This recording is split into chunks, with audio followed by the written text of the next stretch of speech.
ശ്വേത പേരെടുത്ത് പറഞ്ഞിരുന്നു. ബാബു രാജ ആയിക്കൊള്ളട്ടെ, ഇടവേള ബാബു ആയിക്കൊള്ളട്ടെ, സിദ്ദിഖ് ആയിക്കൊള്ളട്ടെ, കുറ്റാരോപിതർ തിരിച്ചു വരാനുള്ള ഒരു ശ്രമത്തിന്റെ ഭാഗമായാണ് തന്നെ അടക്കമുള്ള കമ്മിറ്റി രാജിവെക്കേണ്ടി വന്നത് എന്നുള്ളതാണ് ശ്വേത പറയുന്നത്. അങ്ങനെ എന്തെങ്കിലും നീക്കമുണ്ടായോ? അല്ല, ഇതില് ആദ്യമേ ഞങ്ങൾ എടുത്ത തീരുമാനം, ഇപ്പോ സുരേഷ് ഇന്നലെ ഉണ്ടായിരുന്നു, ഞങ്ങൾ എടുത്ത തീരുമാനം കുറ്റാരോപിതർ ഭാരവാഹി സ്ഥാനത്തിലേക്ക് വരാൻ പാടില്ല എന്നുള്ളത് ഞങ്ങൾ എടുത്ത തീരുമാനമാണ്. അത് ഏത് സാഹചര്യത്തിലായിരുന്നാലും ശരി. അത് നിങ്ങൾ തന്നെ ചോദിക്കുന്നുള്ള അറിയാം. നിങ്ങൾ ചോദിക്കും, ആദ്യം ചോദിക്കുന്നത് ഇങ്ങനെ കുറ്റാരോപിതനെ എന്ത് അടിസ്ഥാനത്തിലാണ് നിങ്ങൾ കമ്മിറ്റിയിൽ എടുത്തത് എന്ന ചോദ്യം മാധ്യമങ്ങളിൽ നിന്നും പൊതുസമൂഹത്തിൽ നിന്നും വരുമെന്ന് ഞങ്ങൾക്ക് നന്നായിട്ട് അറിയാം. അതുകൊണ്ട് അത്തരത്തിലുള്ള ആരോപണ വിധേയരായിട്ടുള്ള ആരും തന്നെ ഈ അടുത്ത ഇലക്ഷനിലും ഉണ്ടാവില്ല. അത്തരത്തിലുള്ള ആൾക്കാരെ, അത് നിയമമില്ല, നിയമത്തിന്റെ പരിരക്ഷ അവർക്കുണ്ടാകും. പക്ഷെ ധാർമ്മികമായി അത്തരം കുറ്റാരോപിതർ ഒരിക്കലും മത്സരിക്കാൻ പാടില്ല എന്നതാണ് അമ്മയുടെ പൊതു തത്വം. അത് പാലിക്കാൻ ഇനി അടുത്ത ഇലക്ഷനും, ഈ അഡ്വ കമ്മിറ്റിയുടെ തെരഞ്ഞെടുപ്പിൽ മാത്രമല്ല, ഇനി വരാൻ പോകുന്ന തെരഞ്ഞെടുപ്പിലും കുറ്റാരോപിതർ മാറി നിൽക്കേണ്ടതാണ് എന്നാണ് അമ്മയുടെ പക്ഷം.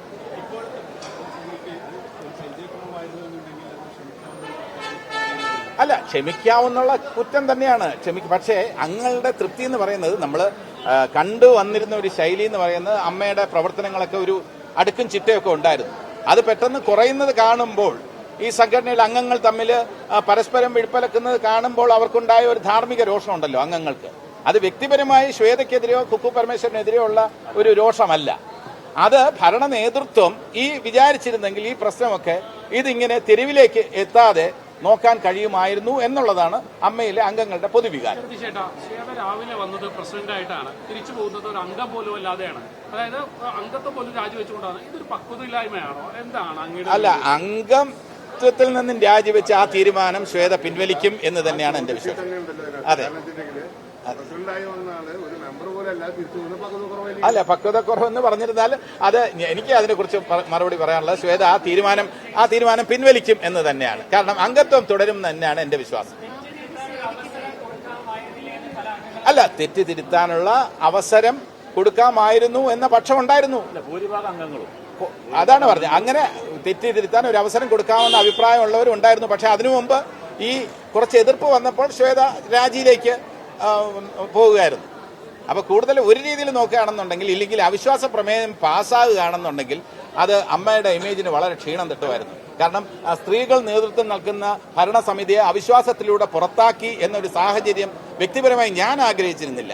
ഞാൻ പരമാവധി ശ്രമിച്ചത് ഒരു ഒത്തുതീർപ്പിനാണ്. മറ്റൊരു ആരോപണം പറയുന്നത്, രാവിലെ മുതൽ തന്നെ ഗൂഢാലോചന നീക്കങ്ങൾ ഉണ്ടായിരുന്നു. ഒന്ന് രജിസ്ട്രേഷൻ ഇവിടെ നിന്ന് അപ്പുറത്തേക്ക് മാറ്റി, തൊട്ടടുത്തേക്ക് മാറ്റി. അതൊക്കെ ഒരു ഗൂഢാലോചനയുടെ ഭാഗമാണ്. അത്തരത്തിലുള്ള ഗൂഢാലോചന ഇല്ല കേട്ടോ. ഈ അസംതൃപ്തിയും എല്ലാം അംഗങ്ങൾക്ക് പലർക്കും ഉണ്ടായിരുന്നു. അപ്പൊ ഗൂഢാലോചനയില്ല, അത് നിയമപരമായി തന്നെയാണ്.